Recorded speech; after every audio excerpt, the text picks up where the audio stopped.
Origin Clear is a company that focuses on wastewater treatment. And hello, everyone. Welcome to the Water's the New Gold CEO briefing. Our mission is to transform the water industry. Decentralization offers us this opportunity. The plan that you've built here is super impressive. The world is experiencing a crisis in regards to water.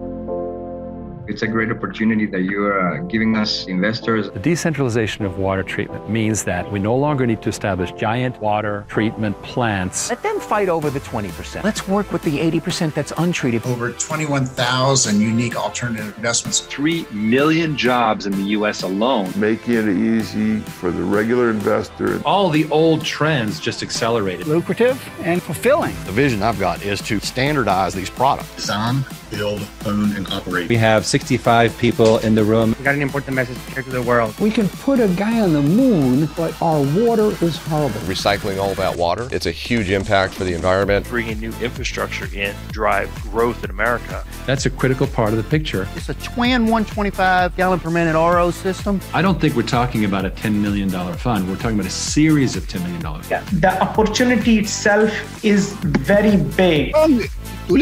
Yes. Take care of the water. Not too many CEOs do a weekly briefing and are willing to talk to individual investors.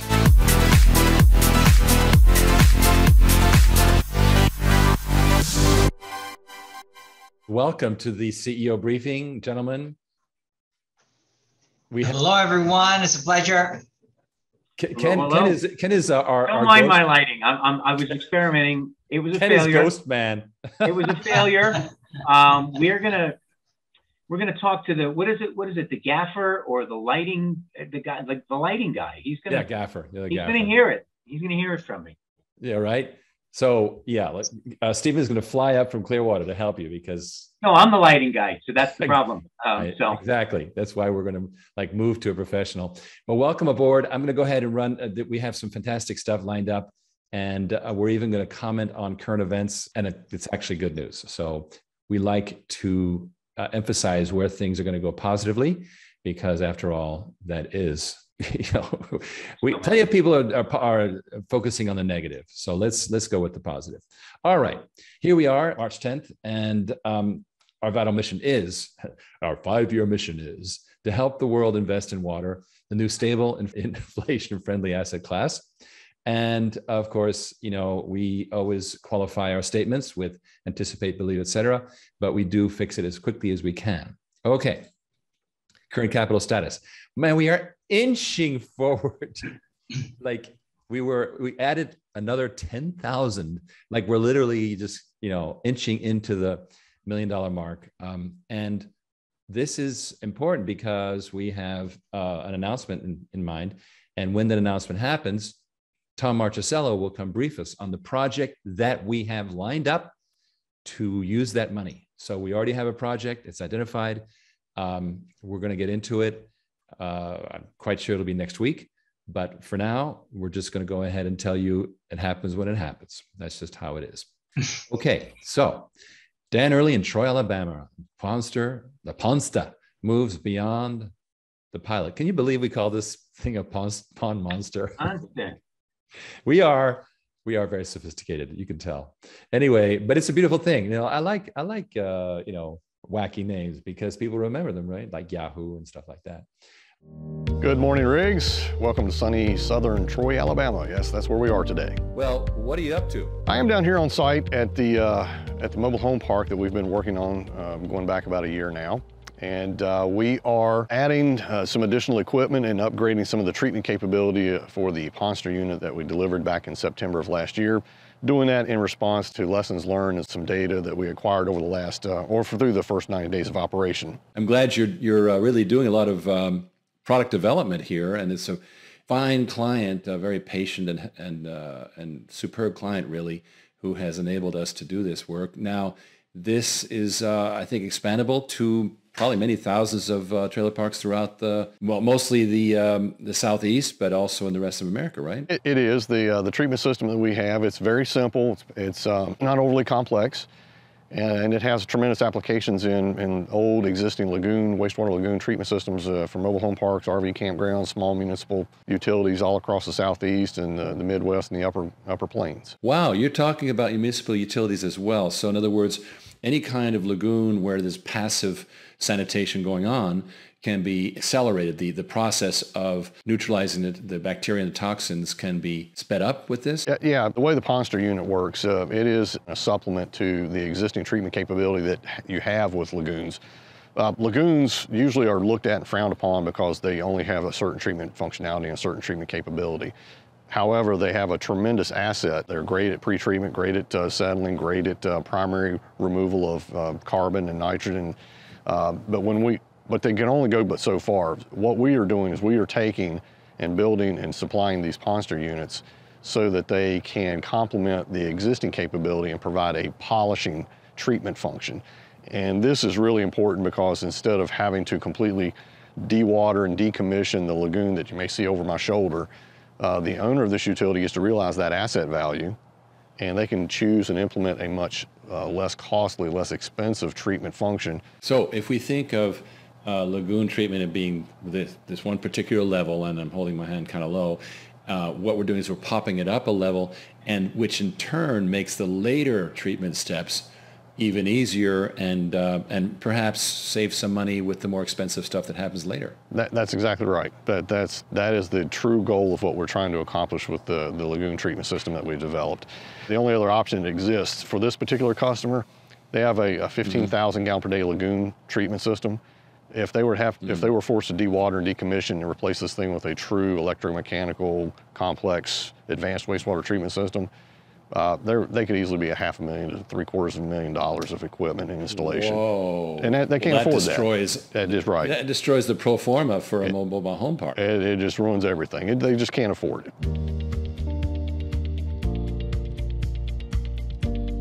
I quickly wanted to cover this new thing that we've got here at Origin Clear, which is water on demand, what the water industry calls design, build, own, operate, DBOO. And of course, up till now, including this unit, we've been doing D&B, the design and build, and leaving customers to essentially operate their own units and also to buy them. Now we're moving into customers not having to purchase and also not having to maintain, which is a whole new level. Now, do you think this has potential commercially for these thousands of operators of these mobile home parks? They do have tremendous applications. A lot of these existing utilities that need upgrades to get into compliance with more stringent regulatory permits, that gives us a wonderful opportunity to supply that capability. And it just eliminates a lot of the hassle that the owners are they have to go find a consulting engineer, then they have to find a vendor, then they have to go find a contractor. And so when you leverage this turnkey design, build, own, operate model, complemented by a water on demand financing capability, that you just got tremendous capability and tremendous upside. Well, yes, and we've been discussing this, for example, a very large opportunity for a lift station network that's something like 1,000 units, and one by one they're relatively cheap. 1,000's a lot. Normally, we'd be looking at a multi-year rolling replenishment of, let's say, 1,000 lift stations, according to the capital budget of the end user, which might be a city or a large institution of some kind.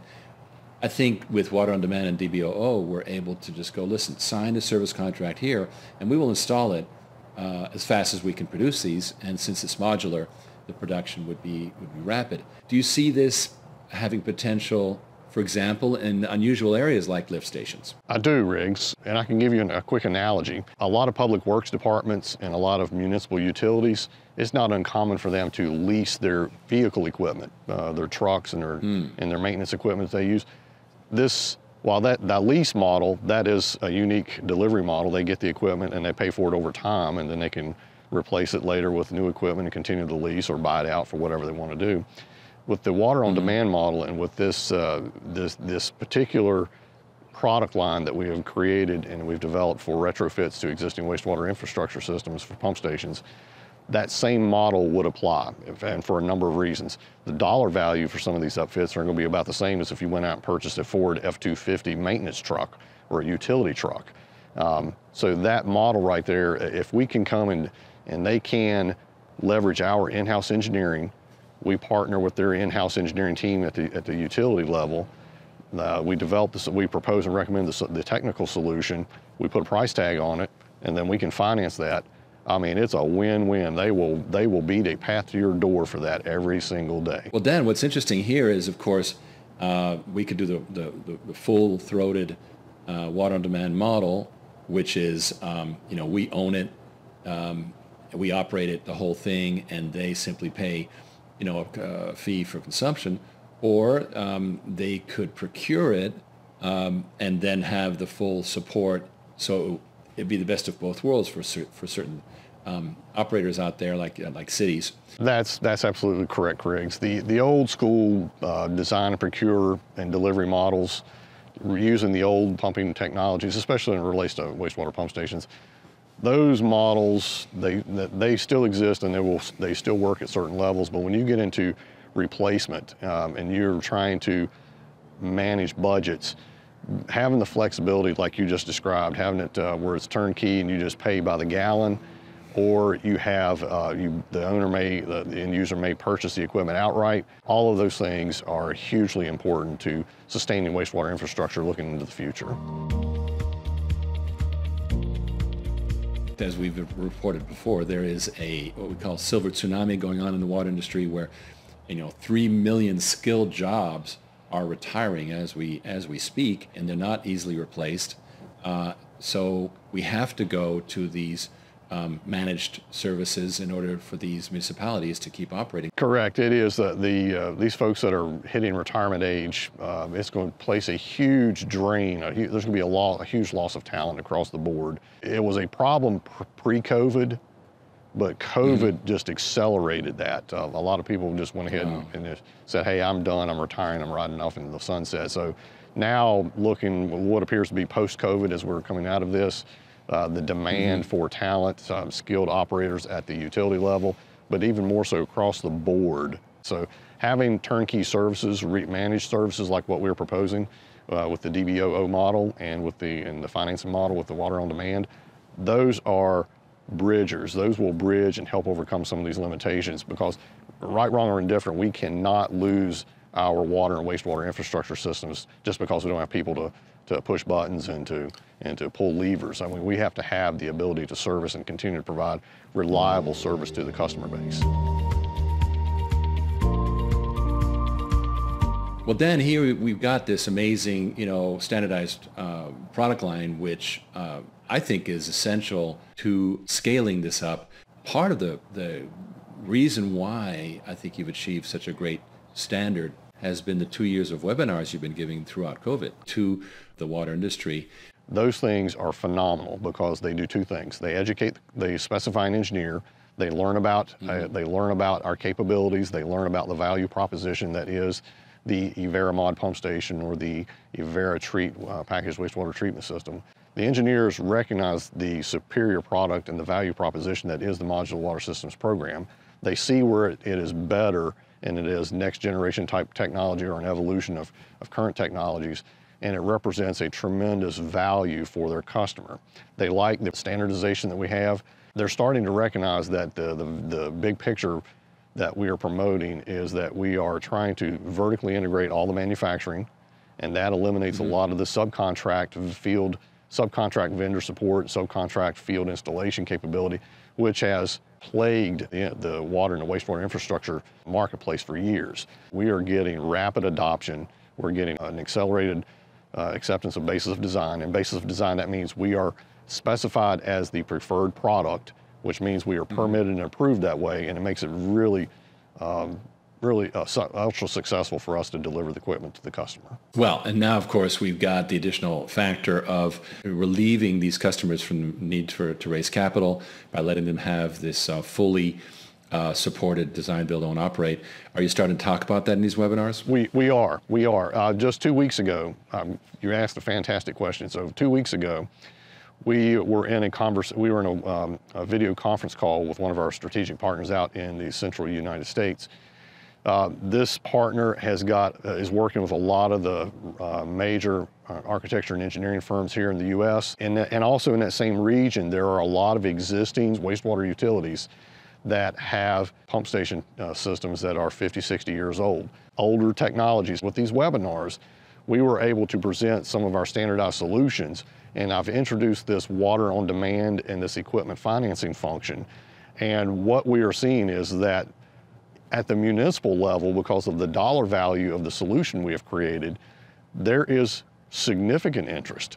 Because if you are the chairman of a public utility and you may be in a little small town, you may only have a customer base of 500 customers, and you've got a capital procurement budget that's very limited, and along comes a vendor like Modular Water Systems, and lo and behold, they've got this great capability, this great technology, but they also have this funding mechanism that rapidly accelerates the contracting method. Then we can get into a financing option where they can use their cash flow from their customer base to pay for this new equipment.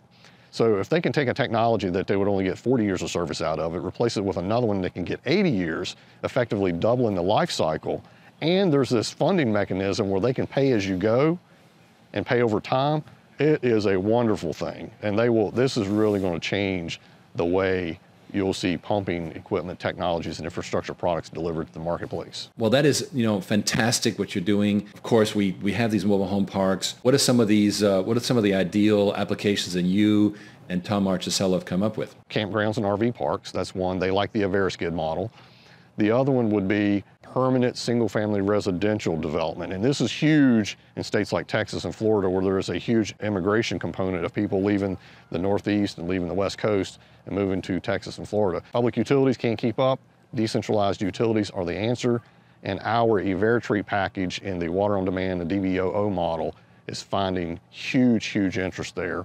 I'm working with a number of probably at least 3 to 5 in the Texas region, where the DBOO and the water on demand model will probably be the final selection criteria that'll push us over the edge to successfully land these contracts. Wow. Well, that is amazing. And once again, a COVID megatrend is joining itself to the general decentralization megatrend that you've been talking about for so long before it was fashionable, long before I came along.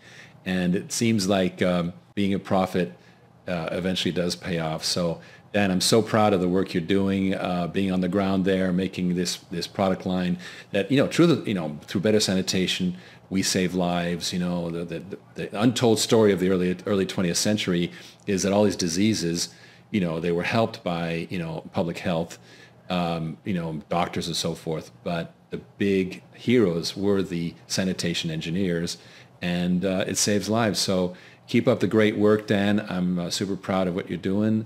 And look forward to hearing more great news as we move into really helping many, ultimately thousands of sites throughout North America and elsewhere.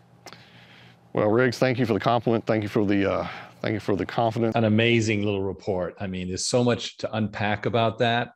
And what was interesting to me was really looking again at the COVID-driven changes.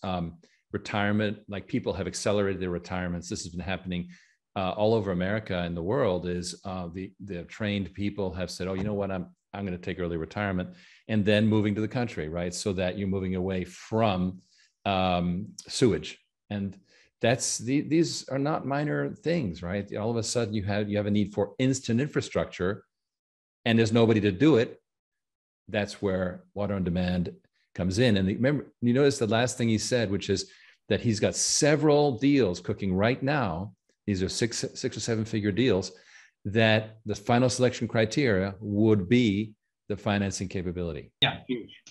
I'm going to continue because we've got more ground to cover, and we will have the fabulous trio. Let me just check the chat here. Some people chatting.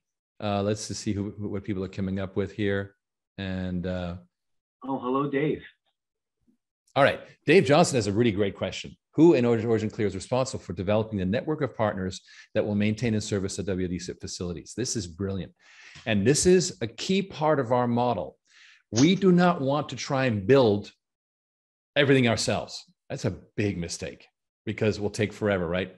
Sure. In fact, we'd prefer to delegate it, and imagine being a water company in, Austin, all of a sudden, oh, here's $500,000 for this project. All you got to do is run it, and make sure you're qualified and so forth. We compare it to the Tesla supercharger network, right?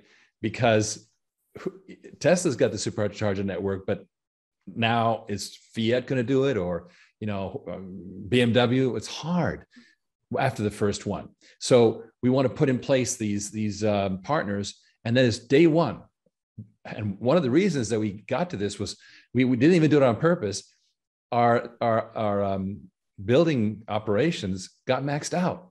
McKinney, Texas, and up in Virginia are both completely maxed out. And so we kind of had to do this, and we think it's a strong point.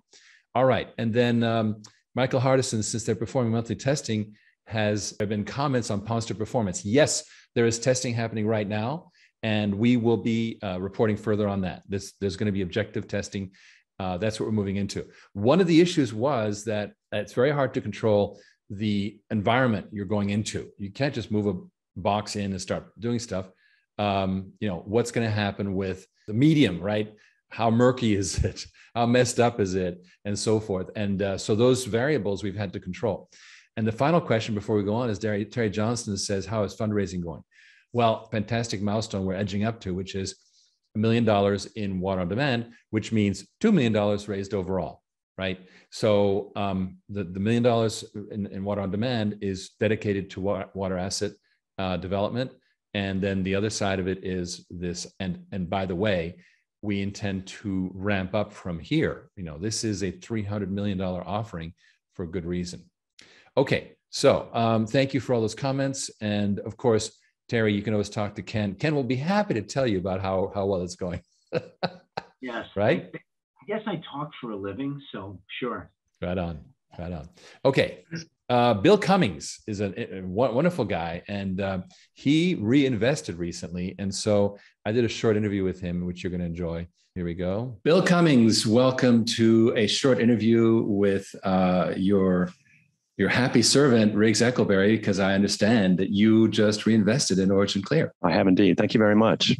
Yeah, I'm excited about it. This is it's a fascinating company, and I'm really pleased to be part of it. Well, it brings me back to you invested a long time ago. The story there was my middle school age son at the time was doing a science fair project, and he chose to try to make a fuel from algae. And we both looked at each other and said, we don't know how to do this. We know how to grow the algae. We don't know how to do that last part. And I found you all online and got some help from your technical experts, for which I was grateful. And his project turned out quite well. And sort of an appreciation for that, as well as enthusiasm for the growth prospects of the company. I went ahead and invested a relatively small amount at the time, and have followed your progress since. Right, and of course, some interesting things happened along the way. We were faced with the crash of price of crude, which kind of made algae into a science experiment. Right. And as a result, we had to do something. And how did you view our pivot into water treatment? I thought that was really innovative in that clearly things were shifting, both in the petroleum world and alternate fuel world, as well as it must have become clear to you that the need for clean water was sort of relatively local treatments of it was a growing importance around the world. And I thought it was innovative and insightful of you all to shift a growing technology into another application. And clean water is clearly a growing and important thing around the world. Well, thank you, Bill. So fast forward to today. Now, obviously, we had a lot of dilution of the company. Before this interview, I was talking a little bit about our wonderful experience of 2009, where we were being shepherded into a very strong institutional round that was going to eventually take us to the moon. And that firm, Rodman Renshaw, in 2009 went belly up as a result of the recession. And we found ourselves scrambling. And that was even before we made the pivot to water. You had by then invested, you saw dilution, but then you came back. And how has this affected your portfolio? You're coming back in. Even though I'm a relatively small investor, I have remained appreciative for how adroitly y'all have moved as needs have arisen and changed. And I'm excited about where you're going with clean water. It's funny. I used to work for Rolls-Royce. I've just recently retired. Oh. And our chief medical officer wrote about the COVID pandemic. Of course, we didn't even know there was a chief medical officer until that happened. And he wrote that there are three key things. My takeaway: three key things that he wrote about in human health. That have happened in the last roughly 100 years. One being vaccines, one being penicillin, and the third one being clean water. And it's just such a fundamental human need. And you all seem to be addressing it in a very clever and forward-looking way. And so I'm quite enthused about the company. Maybe my resources are such that I'm not able to be one of your big investors, but I'm really pleased to be at least among those trying to help your company carry forward. Well, I actually wanted to address that because we actually have no problem with smaller investors. Unfortunately, currently we can only take accredited investors, but nevertheless, if it's a small investment, it's perfectly fine. Because as you and I were discussing before this interview, you get dependent on big investors, and it turns into this sort of it takes all the air out of the room, so to speak. And what we prefer is just a good, predictable flow of investment from a broad base of investors. We have almost 10,000 general investors and about 500 private investors like you. And to have that broad bench, in fact, that's what's been allowing us to raise this capital phase. Your new investment, half of it is going into water equipment, not my salary, as important as it is. I don't want to understate the importance of my salary. Absolutely. But half of everything we raise now goes into capital that is put into these water on-demand systems. And so to do that, we have to have an even flow. And frankly, a lot of companies envy us the ability to have, loyalists like you. And one thing that has been wonderful for us, I call it the time machine, which is we beginning a couple of years ago, we were able to start fixing people's old investments, bringing them up to current, and then price protecting them if they made a comparative investment today. And that has done wonders for people's portfolio. I'm guessing that you're in pretty good shape now after that got done. Yeah, of course. I certainly was pleasantly surprised to learn of that. And I'll confess, I was a little bit skeptical at first. Didn't bite when the hook was first passed in front of my face. But that was only because when I had invested early on, when my son was doing his science fair project, of course, the value had tapered off through some of the things you described. And so I was a little bit guarded, but the arrangement that you all have come up with, of course, put me at ease to see my value restored. And I remain enthusiastic about the company and am pleased by both the prospects of growth of my investment, but on top of that, being able to support you in what you're trying to do here. Yes. And I think in what we've been talking about, you've also really discussed a very important thing for us, which is water treatments becoming local, right? So more and more, we can't depend on the big central infrastructure. It's falling apart. And so local water treatment really is going to save the day, but there's no funding mechanism. And so our mission has become really, really important. And because it's only the only way forward. Water quality in this country is going downhill fast. Flint, Michigan is only the tip of the iceberg. And we can't just have, $20 billion projects. And first of all, they'll never get built. But secondly, they'll take forever. And meanwhile, people are having very bad water. So it's really good to be able to go to the edges, these smaller projects, fund them for people so they can just pay on the meter. And we're calling it the democratization of investment in water, because it truly is that. We're making it possible for investors like you for the very first time to directly invest in water assets. And that's kind of cool. So it really is. it's great that you've come in. I'm grateful for your resurgence. You bet. You're coming back in the fold, so to speak. Well, equally, I'm grateful for the work that I'm sure it was not easy to arrange for the program that you've put together. And obviously it helped me feel more comfortable reinvesting in the company. Yes. I'm reminded of I read an article once about a gourmet restaurant in Paris that had the very small dining room on top and a kitchen below. And the entire night, the four-man team was there. It was like they were in the middle of DEFCON 3 the whole time for 8 hours straight. Just and then, here's your food, and no idea of what we went through. And primarily it was Ken Berenger and myself, with support from others like Tom Marchicello, that we reinvented, really, I think, how water treatment is financed. And that was not, as you say, it was not simple. And fortunately, we have wonderful investors like you. So again, I wanted to thank you, Bill. Well, thank you very much. Don't be a stranger. Next time you come down to Clearwater, let's have a cup of coffee. You bet. I'll take you up on that. That'll be great.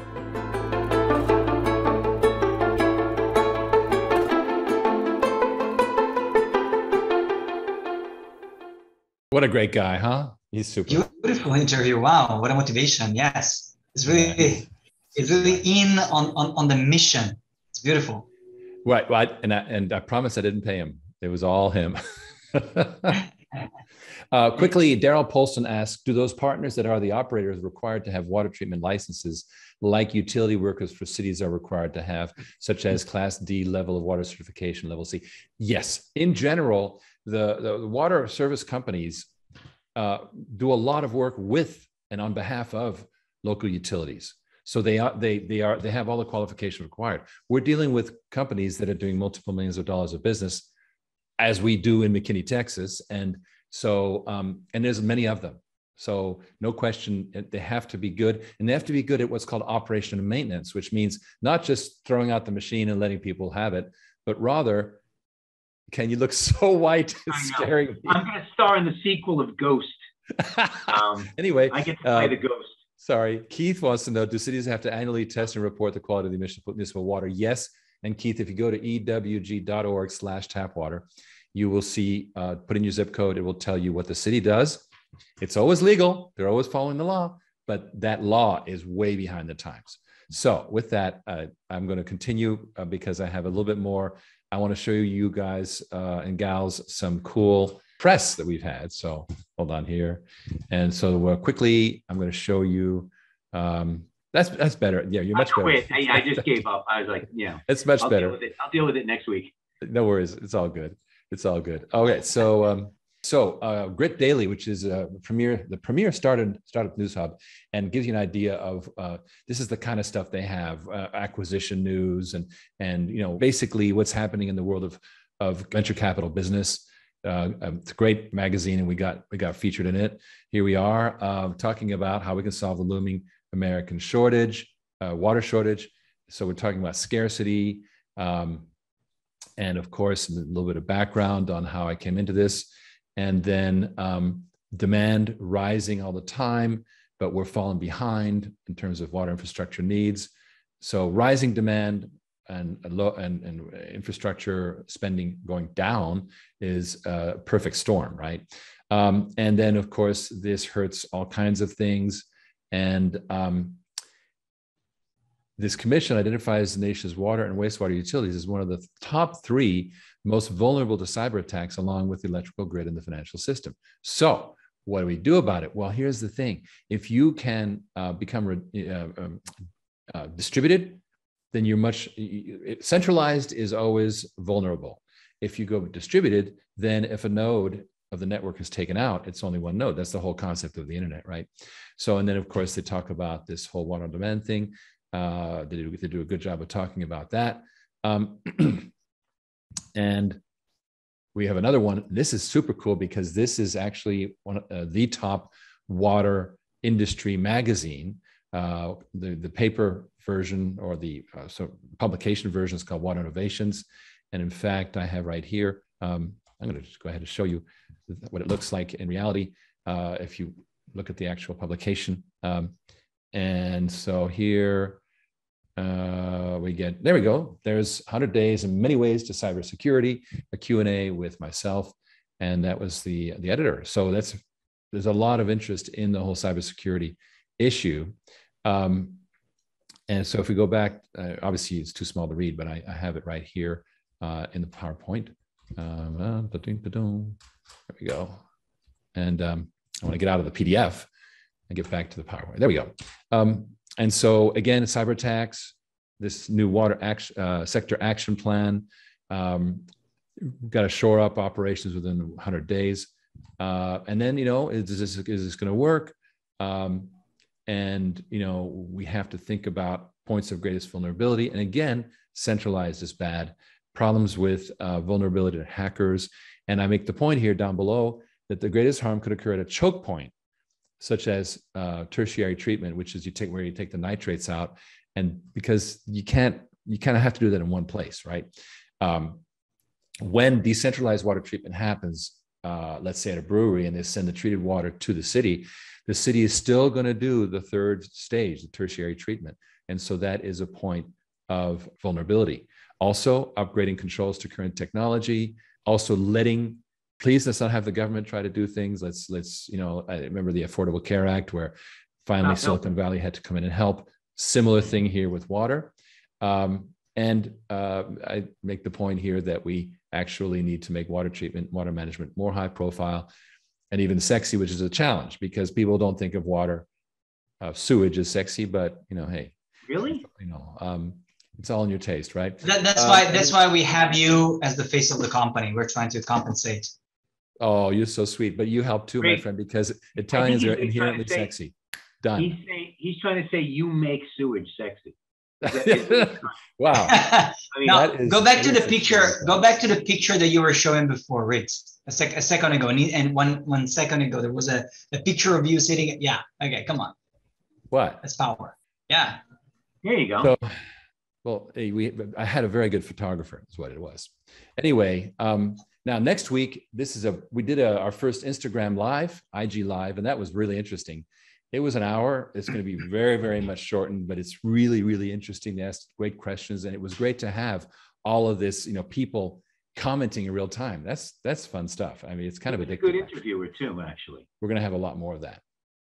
Okay, and here it is. There is the host of the show, and it was really, really interesting. And now we come to the famous open discussion.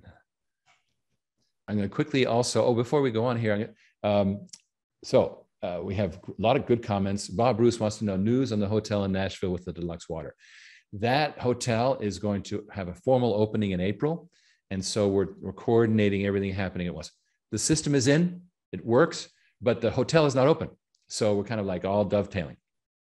And I didn't know, did I say it was in Nashville? No, it's in Memphis. But no, actually it did get leaked. So leaked, get it?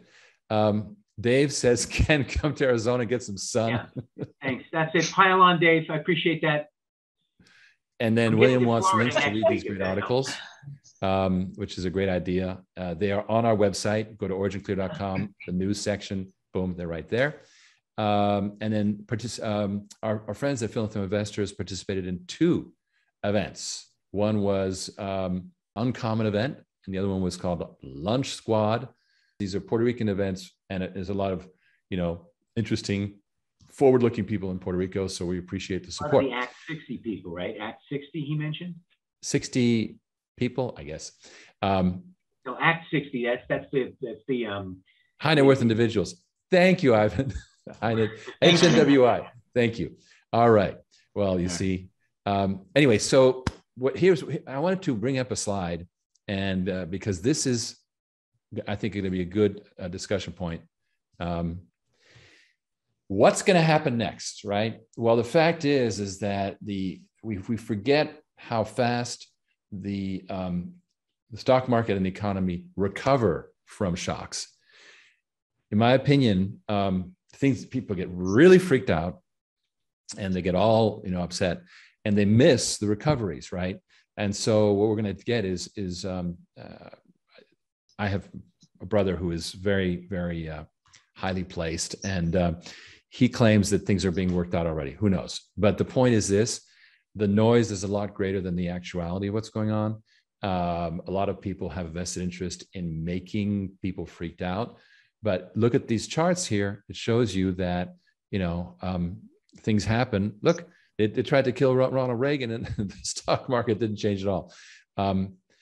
So the worst was, of course, the attack on Pearl Harbor, because that's when we really thought that the Japanese were going to invade the mainland, which never happened. So I wanted to kind of open it up a little bit on the economic front and where we think people are going, the economy wise.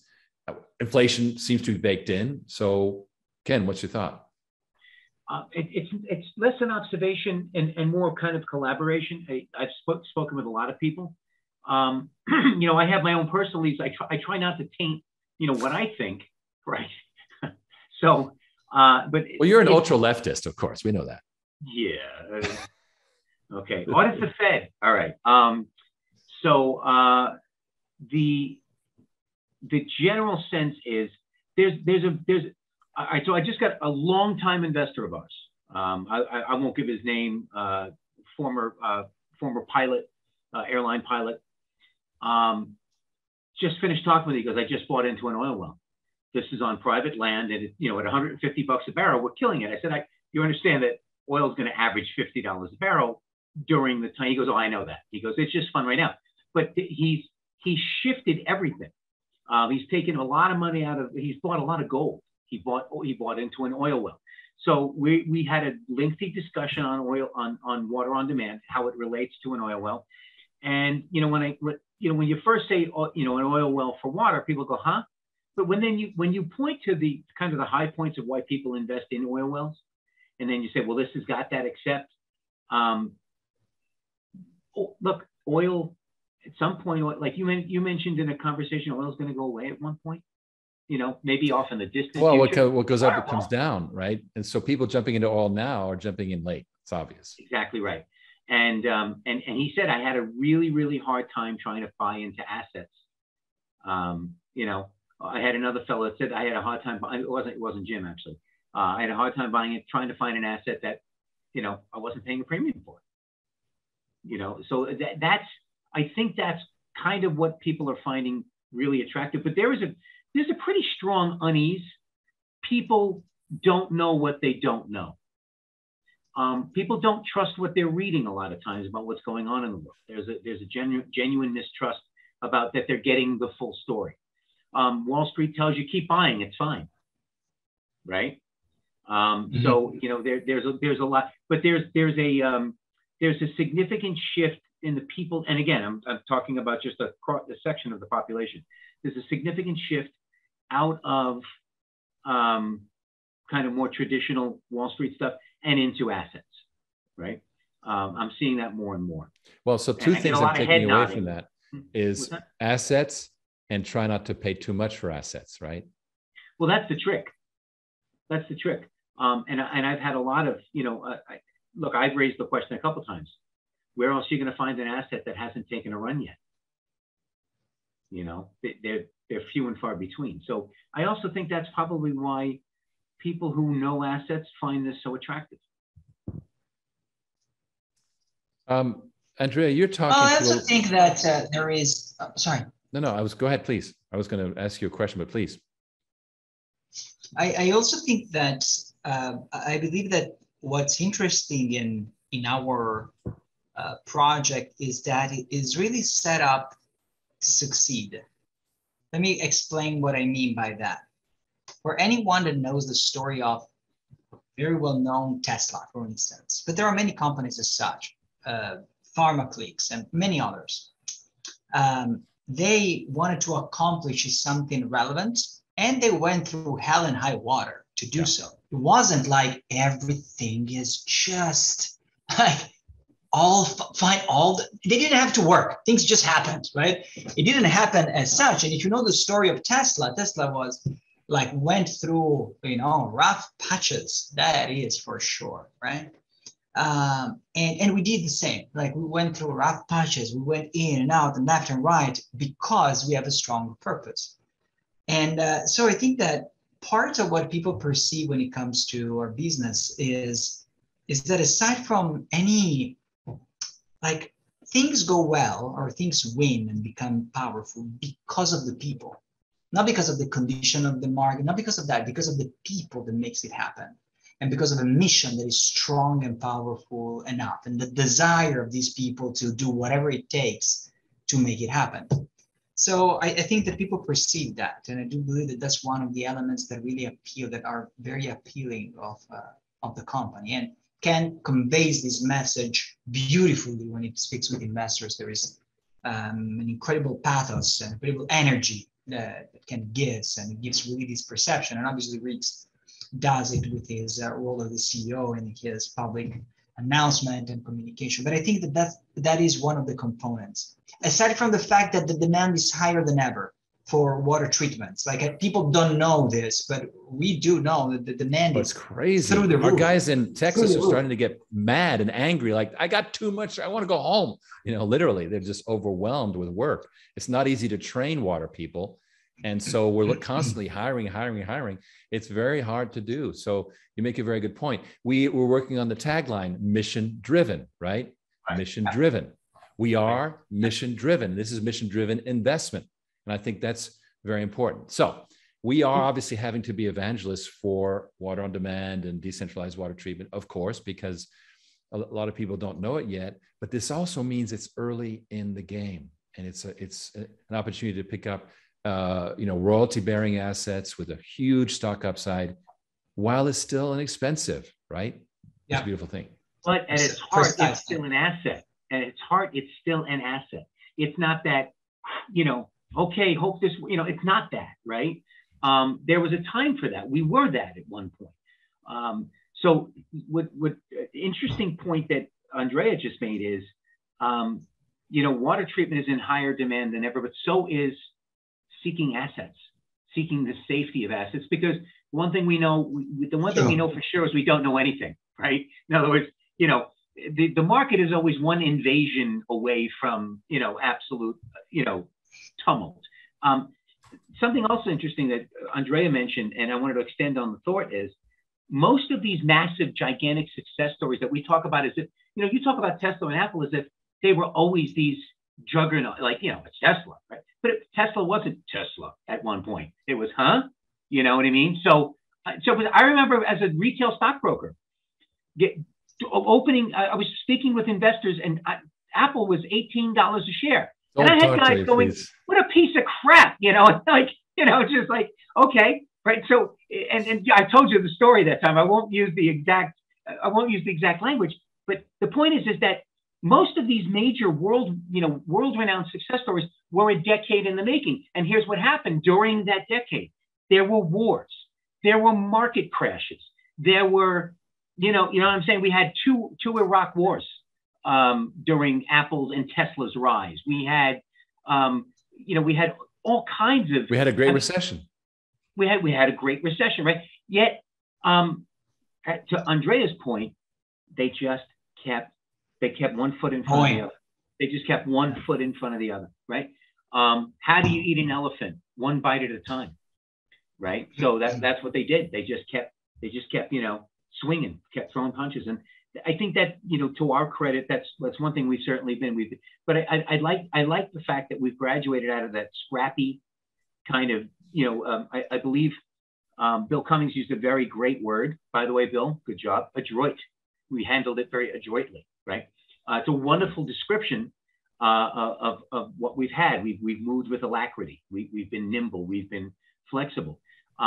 But now that we've gotten into an asset class, it's going to be nice to be able to settle down into just expanding people's ownership of water assets. You know what I mean? And kind of build that oil well type of paradigm, which I'm really excited about.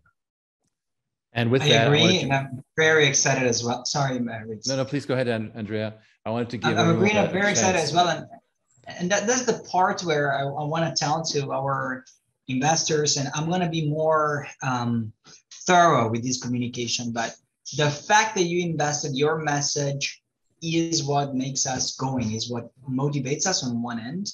but also you are the ones that believe, that saw the mission the way we saw it. So you talking to others and creating the opportunity for others to participate is what is needed, because those type of missions, what we're trying to accomplish, requires for you to really win. When I say you, I mean our investors. For you guys to really win, we need to have enough resources to execute at scale, not just a little bit, but at scale, right? So that's why we are a public company, and that's the mission. So your help is really instrumental for the success of the organization.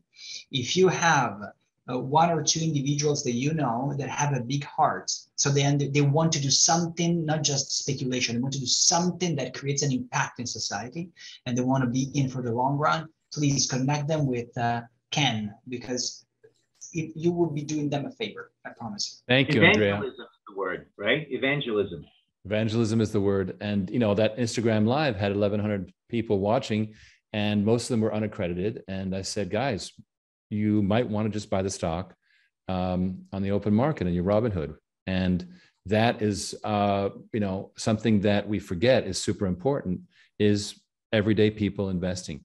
But for those of you who would like to invest privately, here's Ken's contact information. This has been a very relatively long show, and I'm amazed just about everyone's stuck in there. It's amazing. Thank you. It's really an honor. But we've gone almost an hour, which is very unusual. But next week, in fact, we will have that first IG Live is going to be, you know, shortened up beautifully, and you're going to be very interested in the stuff that's discussed in that IG Live. We're getting the actual raw video, so it's going to be very high quality and a lot of fun. So with that, I wanted to thank our panelists, Ken and Andrea. Thank you, gentlemen, for being on board. And I want to thank everyone who stuck right through to the end. We love you guys. And, you know, Tom Liaco says, thank you. Thank you to all of you. It's always a great pleasure. Join us next week. I think you'll enjoy that. And remember that the minute we announce the $1 million milestone, then we're going to have Tom Marchisello telling us about the actual project that is being planned to spend that money. You will love it.